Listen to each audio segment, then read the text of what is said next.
अपने पसंदीदा YouTube channel Hindu धर्म ब्रह्मांडपदी श्री को सब्सक्राइब करें, वीडियो को लाइक और शेयर करें और हमारे नए नए वीडियो की सूचनाएं प्राप्त करने के लिए बेल आइकन का बटन दबाना न भूलें।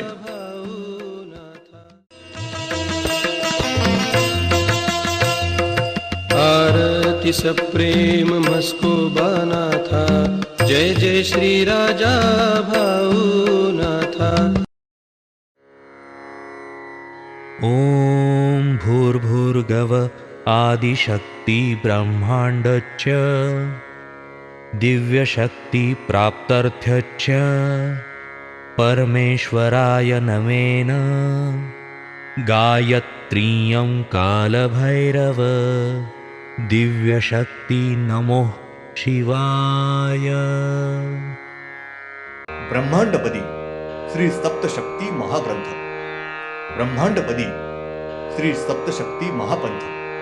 सत्य हाच धर्म, जसा खवळलेला समुद्र, जसा पूर्ण आकाश, जसा सूर्य, तसा मी। शिवोहम।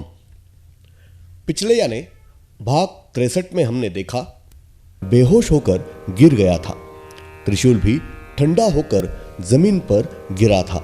तब श्री सूर्यदेव इन्होंने अवसर का लाभ उठाने का निर्णय लिया और वापस अपनी शक्ति तेज बढ़ाकर श्री शिवशंकर इनको पूरी तरह से जलाकर नष्ट करने का प्रयास करने लगे।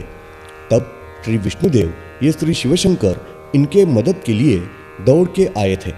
श्री शिवशंभो राजा रामेश्वरी इस स्थान पर श्री शिवशंकर ये पूरी तरह से बेहोश होकर गिरे थे। तब श्री विष्णुदेव इन्होंने स्वयंभू कमंडल में का पानी अपने हाथ लेकर वो पानी अपने हाथ से मन में सद्गुरु शिवशंकर इनका नामस्मरण करके वो पानी अपने हाथ से श्री शिवशंकर इनके संपूर्ण शरीर पर छिड़का। तब श्री शिवशंकर ये जमीन पर से झटक से उठकर बैठ गए थे। उसके बाद श्री विष्णुदेव इन्होंने नाग और त्रिशूल इनके शरीर पर भी अपने सद्गुरु इनका नामस्मरण करके अपने हाथ से पानी छिड़का। तब श्री शिवशंकर इनका नाग और त्रिशूल ये भी झटक से उठकर बैठे।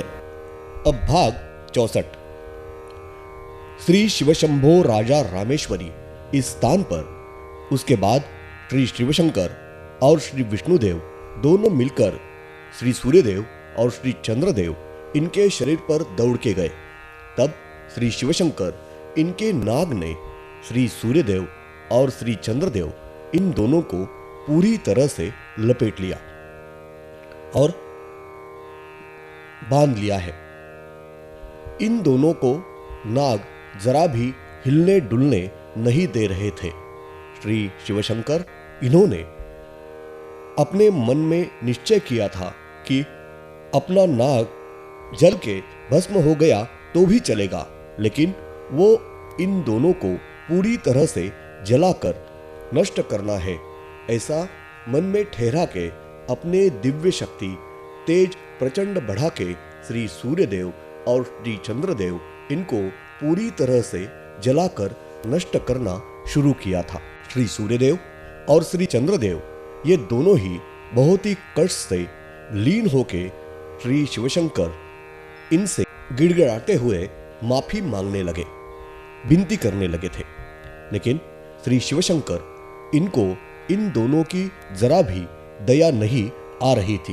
वो अपना तेज बढ़ाकर उन दोनों की शक्ति नष्ट कर ही रहे थे, उनको पूरी तरह से जला रहे थे। वे दोनों ही जल रहे थे।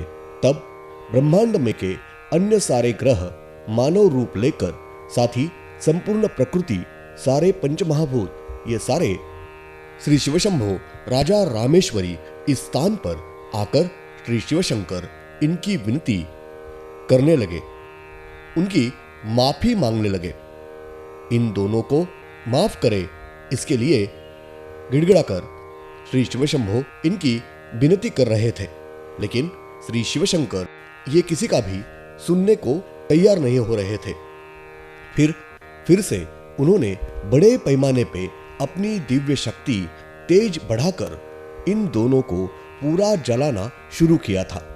उनको नष्ट कर रहे थे, भस्म कर रहे थे, तब श्री विष्णुदेव इनको श्री सूर्यदेव और श्री चंद्रदेव इनकी दया आई थी और वो उन दोनों के मदद के लिए, इन दोनों को बचाने के लिए श्री शिवशंकर इनके पास मध्यस्थता करने लगे थे। श्री सूर्यदेव और श्री चंद्रदेव ये दोनों ही श्री विष्णुदेव इनकी माफी मांगकर उनके पास गिड़गिड़ाकर विनती कर रहे थे। उन दोनों की बहुत ही दयनीय अवस्था हो गई थी। तब श्री विष्णुदेव ये मध्यस्थता करने के लिए तैयार हो गए थे। श्री विष्णुदेव इनका मन बदलने के लिए सारे ग्रहों ने, प्रकृति ने, पंचमहाभूते इन्होंने श्री सूर्यदेव और श्री चंद्रदेव इनकी मदद की थी। श्री विष्णुदेव इनका मन बना लेने में उनको कामयाबी मिली थी। श्री शिवशंभो राजा रामेश्वरी इस स्थान पर श्री शिवशंकर इनके पास श्री विष्णुदेव ये मध्यस्थता करने के लिए श्री शिवशंकर इनका मन बना रहे थे और उनको श्री शिवशंकर इनका मन बनाने में कामयाब हो गए। तब श्री शिवशंकर जी ने श्री विष्णुदेव उनको कहा कि वे कुछ शर्तें उन दोनों को डालने वाले हैं।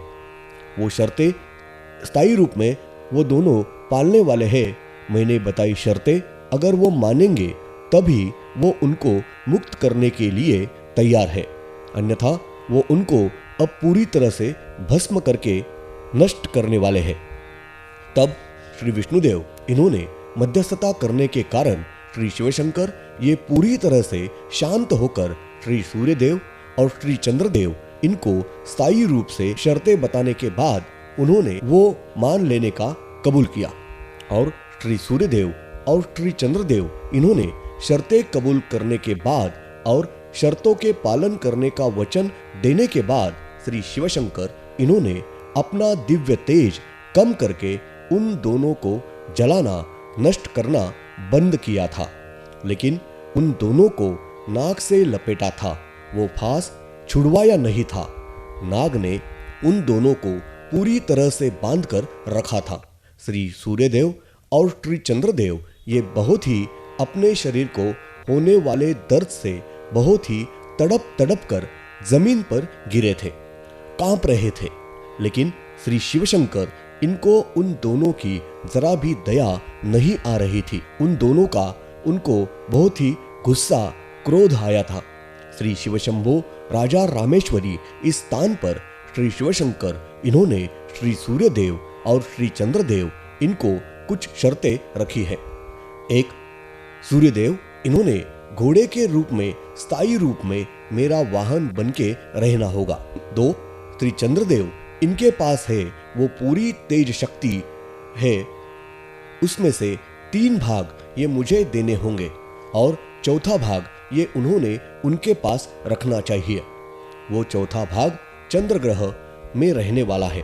श्री चंद्रदेव इन्होंने श्री शिवशंकर और श्री विष्णुदेव इन दोनों को यानी हमें चंद्र इस ग्रह पर स्थायी रूप में स्थान देना चाहिए। तब श्री चंद्रदेव इन्होंने श्री शिवशंकर इनको विनती की कि वो मेरे सद्गुरु हो जाए, मैं आपकी आज्ञा में स्थायी रूप में रहने वाला हूँ। तब कुछ समय जाने के बाद श्री चंद्रदेव इनके अनुरोध का सम्मान करके सभी के सामने श्री शिवशंकर ये श्री चंद्रदेव इनके सद्गुरु हो गए हैं। 4, श्री चंद्रदेव इनको बताया कि मेरा जो झंडा है, निशान है, वो निशान झंडा बनकर आपको स्थायी रूप में रहना होगा। श्री शिवशंकर इनका झंडा, निशान यानी श्री चंद्रदेव ये है। श्री शिवशंकर जी ने कहा, ब्रह्मांड में मैं कहीं भी रथ में बैठकर युद्ध के लिए या अन्य कहीं भी जाऊंगा, तब मेरे रथ का एक पहिया श्री सूर्यदेव ये होंगे और एक पहिया श्री चंद्रदेव ये होंगे। उन दोनों को मेरे रथ का पहिया बन के रहना होगा। 6, युद्ध में मैं जो धनुष इस्तेमाल करने वाला हूँ, वो धनुष ये श्री सूर्यदेव इनको और श्री चंद्रदेव इनको बाण बन के साई रूप में रहना होगा।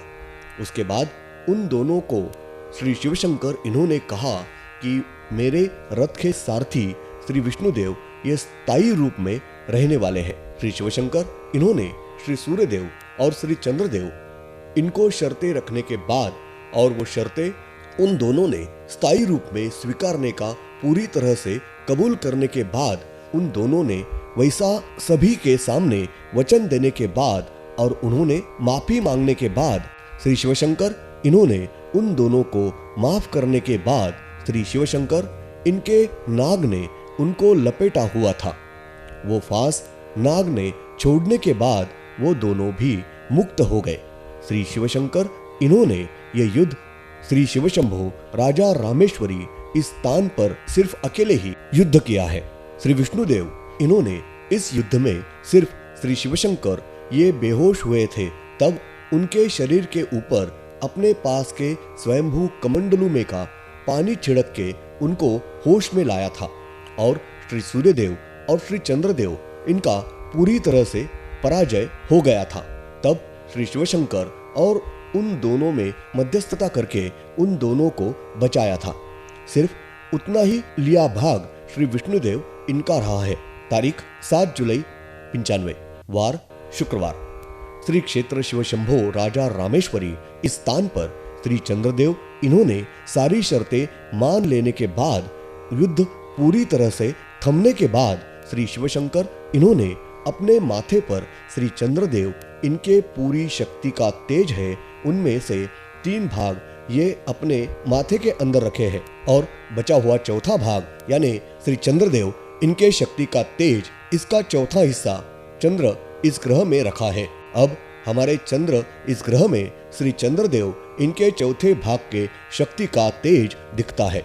श्री शिवशंकर इन्होंने जिस तरह से श्री गंगा माता अपने माथे के अंदर बिठा के ली है उस तरह श्री चंद्रदेव इनके शक्ति के 3 भाग अपने माथे के अंदर बिठा लिए हैं। उसकी वजह से श्री शिवशंकर इनको पूरी तरह से शांत लग रहा था। धन्यवाद। अगले यानी भाग 65 में हम देखेंगे श्री शिवशंभो राजा रामेश्वरी इस स्थान पर श्री शिवशंकर ये चंद्रदेव इनके सद्गुरु हो गए हैं। उनको अपने पास की सारी विद्या देकर अनुग्रह दिया है। श्री शिवशंकर इन्होंने अपने माथे के बाल निकालकर उससे 5 धागों का जनुआ तैयार करके वो जनुआ सबके सामने श्री शिवशंकर इन्होंने श्री चंद्रदेव इनके गले में अपने हाथ से पहनाया है। ये विधि जब हो रहा था तब इस स्थान पर सारी प्रकृति, सारे पंच महाभूत और श्री सूर्यदेव ये भी इस स्थान पर हाजिर रहे थे। सबने श्री शिवशंकर और श्री चंद्रदेव इनके शरीर पर फूल बरसाए। उसके बाद सबने श्री चंद्रदेव इनको कृपा आशीर्वाद दिया है। ओम श्रीनाथ मस्कोबानाथ श्री राजा भावनाथ प्रत्यक्ष